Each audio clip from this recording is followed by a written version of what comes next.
உம்முடைய காருண்யம், சொல்லுங்க, உம்முடைய காருண்யம் என்னை பெரியவனாக்கும், என்னை பெரியவனாக்கும். உம்முடைய காருண்யம் என்னை பெரியவனாக்கும்.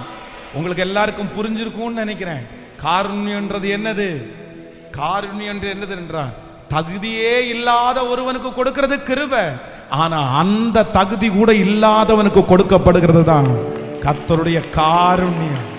கர்த்தருடைய காருண்யம், ஹல்லேலூயா. அவருடைய காருண்யம் சீக்கிரமாய் வெளிப்பட போகிறது. நீங்க எண்ணாகமம் புஸ்தகத்துல ஒரு வசனத்தை வாசிப்பீங்கன்னா தெரியும். நீங்க எண்ணாகமம் 17ஆம் அதிகாரத்தினுடைய 8வது வசனத்தை வாசிக்கலாமா? எண்ணாகமம் 17ஆம் அதிகாரத்தினுடைய 8வது வசனத்தை வாசிக்கும் போது, மறுநாள் மோசே சாட்சியின் கூடாரத்திற்குள் பிரவேசித்த போது, இதோ லேவியனின் குடும்பத்தாருக்கு இருந்த ஆரோனின் கோல் துளிர்த்தது. அது துளிர்விட்டு பூ பூத்து வாதுமை பழங்களை கொடுத்தது. நல்லா கவனிங்க ஆண்டவருடைய பிள்ளைகளே. இந்த இடத்துல என்ன நடக்குது அப்படின்னு சொன்னா, இஸ்ரவேல் ஜனங்கள் என்னன்னா அவங்க முறுமுறுக்க ஆரம்பிச்சிட்டாங்க. எதுக்கு அவங்க முறுமுறுக்க ஆரம்பிச்சிட்டாங்க அப்படின்னு சொன்னா, அப்படின்னா ஒரு குறிப்பிட்ட டீம் ஆண்டவருடைய ஆலயத்துல ஊழியம் செய்யறாங்க. கர்த்தர் மோசையினுடனே கர்த்தர் பேசுறாரு. உடனே அவங்களுக்கு ரொம்ப கோபம் வருது. என்ன, ஆண்டவர் உங்க கூட மட்டும்தான் பேசுவாரா? எங்க கூட ஆண்டவர் பேச மாட்டாரா? நீங்க மட்டும்தான் இந்த மாதிரி வேலை செய்வீங்களா? நாங்க வேலை செய்ய மாட்டோமா அப்படின்னு சொல்லி அவர்களுக்குள்ளே ஒரு மிகப்பெரிய வாக்குவாதம் உண்டாகுது. ஒரு பெரிய பிரச்சனை உண்டாகுது. உடனே மோசே என்ன சொல்றாரு அப்படின்னு சொன்னா, ஆண்டவர் சொன்ன வார்த்தையின்படியே, சரிப்பா, ஒவ்வொரு கோத்திரத்துல இருக்கிற ஒவ்வொருத்தரும் என்ன பண்ணுங்க அப்படின்னு சொன்னா, நீங்க ஆளுக்கு ஒரு கோலை எடுத்துட்டு வாங்க அப்படின்னு சொல்றாங்க. பொதுவாக நம்ம பாத்தீங்க அப்படின்னு சொன்னா, நம்முடைய முன்னோர்கள் விவசாயம் பண்றவங்களுக்கு எல்லாருக்கும் பாத்தீங்கன்னா ஒரு பழக்கம் இருக்கும். நீங்க விவசாயம் பண்ணுகிற குடும்பத்தில் பிறந்துட்டீங்க அப்படின்னு சொன்னா, இன்னைக்கு கூட பாத்தீங்கன்னா நீங்க சவுத் ஸ்டைல்ல போனீங்கன்னா அதை பார்க்க முடியும். எல்லாருடைய தோள் மேலே என்ன இருக்கும் அப்படின்னு சொன்னா, ஒரு துண்டு போட்டிருப்பாங்க.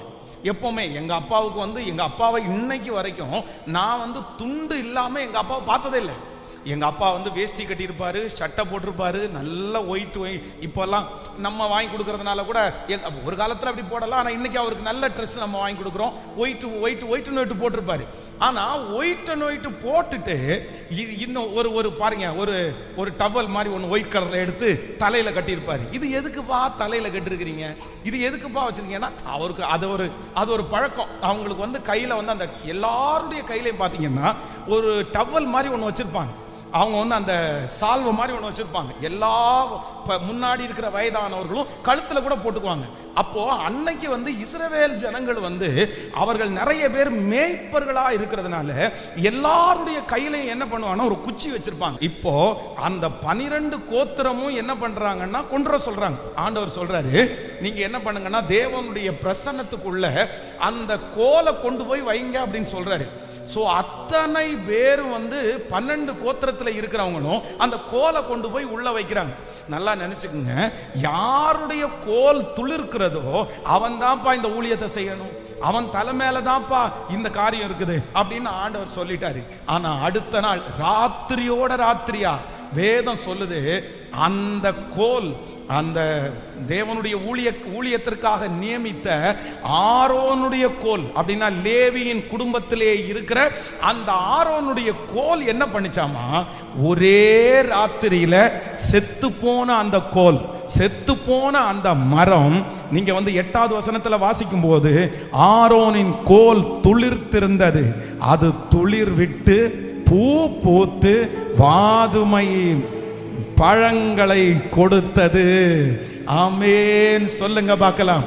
நான் நம்புறேன், தன்னுடைய கையில வச்சிருந்த ஒரு உயிரில்லாத அந்த கோலை கொண்டு ஆண்டவர் ஒரே ராத்திரியில அந்த கோலை முளைக்க பண்ணி, அந்த கோலில் துளிர்விட பண்ணி, அந்த கோலில் பூ பூக்க பண்ணி, அது வாதுமை பழங்களை கொடுக்க பண்ணுவதற்கு கர்த்தரால முடியுமானால் நான் நம்புகிறேன். இந்த ஜெபத்துல கர்த்தர் வாக்கு கொடுக்கிறார். அவராலே செய்ய முடியாத அதிசயமான காரியம் என்று ஒன்றுமில்லை. சாதாரணமானவர்களை பயன்படுத்த போகிறார், பிரயோஜனம் இல்லாதவர்களை பயன்படுத்த போகிறார், ஒன்றும் இல்லாதவர்களை கர்த்தர் தூக்கி நிறுத்த போகிறார், உன்னை கர்த்தர் அலங்கரிக்க போகிறார், தகுதியே இல்லாதவர்களையும் கர்த்தர் உயர்ந்த இடத்திலே வைக்க போகிறார். நல்ல கரங்களை தட்டி முழு பலத்தோடு முழு பலத்தோடு முழு பலத்தோடு நான் ஆராதிக்கிற தேவன் சொன்னதிலும் அதிகமாய் செய்கிற கர்த்தர். ஹல்லேலூயா. இந்த 100 நாள்ல ஆண்டவர் உங்களுக்கு என்ன சொன்னாரோ, கர்த்தர் சொன்னது இது துளிர் விடும் தான் சொன்னாரு. யாருடைய கோல் துளிர் விடுகிறதோன்னு தான் சொன்னாரு. ஆனா அவர் சொன்னதை விட செஞ்சு முடிக்கும் போது எப்படி முடிச்சார் அப்படின்னு சொன்னா, அது துளிர் விட்டு அது பூ பூத்து, அவர் சொன்ன வார்த்தைகள் மட்டும் இல்ல, அவர் சொல்லாததையும் எனக்காக செய்ய நல்ல கைகளை தட்டி. ஆமென். இத விசுவாசிக்கிறீங்களா? எத்தனை பேர் இதை நம்புறீங்க? ஆண்டவரால செய்ய முடியும். ஏன்னா அதுதான் அவருடைய கெத்து, அதுதான் அவரு. நான் ஒரு விஷயம் கோயம்புத்தூர்ல இருக்கிற ஒருத்தரிடத்துல இந்த சாப்பாட்டுக்காக சொன்னோம். அப்ப சாப்பாட்டுக்காக சொல்லும் போது அவர் ஒரு லிஸ்ட் வச்சிருந்தாரு. மட்டன் பிரியாணி சேர்த்து இந்த மாதிரி 4 டிஷ் என்ன எவ்வளவு ரூபாய், அப்புறம் சிக்கன் பிரியாணி அப்படின்னு சொல்லி 2 லிஸ்ட் வச்சிருந்தாரு. அப்போ நான் அதுல ஒரு லிஸ்ட்டை செலக்ட் பண்ணி, ஐயா இதை நீங்க கொடுத்துருங்க அப்படின்னு சொல்லியாச்சு. அப்படின்னா ஒரு சிக்கன் பிரியாணி, ஒரு கிரேவி, அகைன் ஒரு chilli chicken, again white rice, rasam, அவ்வளவுதான். இவ்வளோ ஒன்று பேசி எல்லாம் முடிச்சாச்சு. ஆனா முடிச்சு அந்த ஃபங்க்ஷன் நடக்குது பாருங்க, அந்த ஃபங்க்ஷன் நடக்கிற டைமும் வந்துச்சு பாருங்க. இப்போ என்ன வந்துச்சு அப்படின்னா, நான் சொன்னது எல்லாமே வந்துருச்சு. சிக்கன் பிரியாணி வந்துச்சு, கிரேவி வந்துருச்சு, அகைன் சில்லி சிக்கன் வந்துருச்சு, ஒயிட் ரைஸ், ரசம் வந்துச்சு. அதுக்கப்புறம் தயிர் சேமியான்னு ஒன்று வந்துச்சு, அதுக்கப்புறம் ஆம்லேட்னு ஒன்று வந்துருச்சு. அப்போ நான் கேட்டேன், ஐயா நான் இதெல்லாம் சொல்லவே இல்லையே, எப்படி நீங்க இது கொடுத்தீங்க? அதெல்லாம் அது உங்க சார்பு, இது எனக்கு என் மரியாதைக்கு நான் உங்களுக்கு செய்யணும், அதுக்காக அது உங்கள்கிட்ட எதுவும் சொல்லலை, அவ்வளோதான், இது என்னுடைய சார்பா நீங்க வச்சுக்கோங்க அப்படின்னு. ஏன் அப்படின்னு சொன்னா, அவர் அந்த இடத்துல என்னத்தை காமிக்கிறார் அப்படின்னு சொன்னா, எனக்கு ஒரு ஆர்டர் கொடுத்துருக்கிறீங்க, நீங்க முக்கியமான நபர்னு நான் நினைக்கிறேன், ஏன் சார்பில் எதையாவது நான் உங்களுக்கு எக்ஸ்ட்ரா சொல்லுங்களேன்.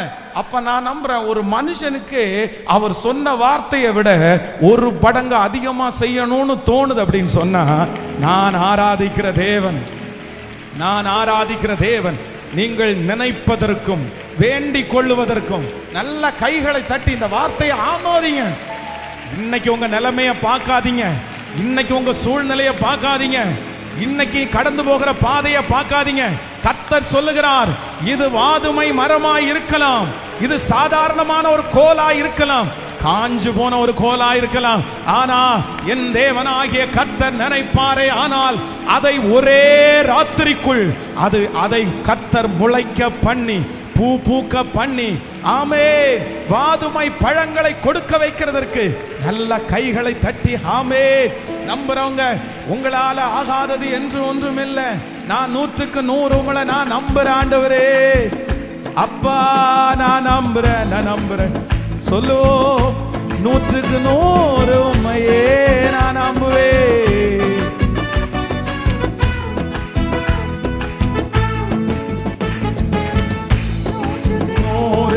உம்மையே நான் நம்புவேன், அற்புதம் செய்திடுங்க, அதிசயம் பாடும். 100க்கு 100 உம்மையே நான் நம்புவேன், அற்புதம் செய்திடுங்க, அதிசயம் நடத்திடுங்க.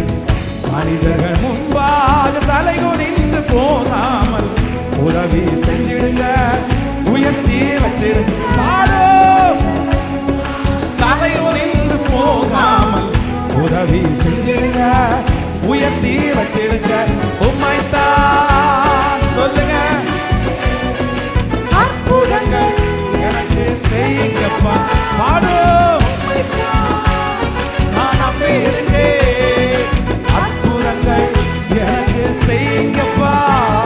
என் நம்பிக்கையே உமக்கு ஸ்தோத்திரம், என் புகலிடமே. பாட பாட அந்த கிருபை, ஹல்லேலூயா, உமக்கு ஸ்தோத்திரம். ஆராய்ந்து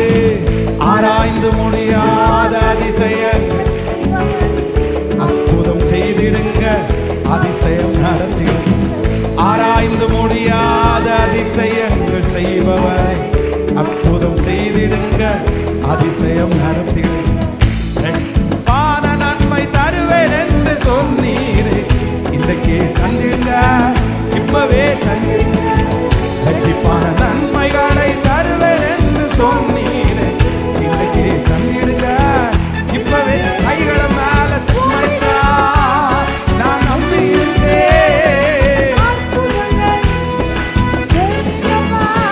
ஓ உம்மைத்தான். Thank you, Jesus. எனக்கு செய்யப்பா. என் நம்பிக்கையே உமக்கு ஸ்தோத்திரம், புகலிடமே உமக்கு ஸ்தோத்திரம். என் நம்பிக்கையே உமக்கு ஸ்தோத்திரம், புகலிடமே உமக்கு ஸ்தோத்திரம். உம்மை அல்லாமல் யார் அதிசயம் உம்மை அல்லாமல் யார் அற்புதம் செய்திடுங்க, அதிசயம் நடத்திடுங்க. ஐஸ்வர்யம் கனமுமே உம்மாலே தான் வருகிறது, ஆளுகை செய்யுங்கப்பா, மேன்மைப்படுத்துங்கப்பா. ஐஸ்வர்யம் கனமுமே உம்மாலே தான் வருகிறது, ஆளுகை செய்யுங்கப்பா, கைகளை மேல தட்டி முழு வெள்ளத்தோடு இயேசுவே. ஹalleluya. திரும்ப திரும்ப உம்மைத்தான் அற்புதங்கள் எனக்கு செய்யுங்கப்பா. ஹalleluya. ஆமென். நான் கேட்டதை கொடுப்பது என் தேவன், ஆனால் நான் கேளாததையும் கொடுக்கிறவர். அவருடைய கிருபை, அவர் என் மேல வச்ச அன்பு, அவர் பெரியவர் என்கிறதற்கு ஒரு அடையாளம், அவர் பெரியவர் என்கிறதற்கு ஒரு அடையாளம். ஹalleluya. ஆமென்.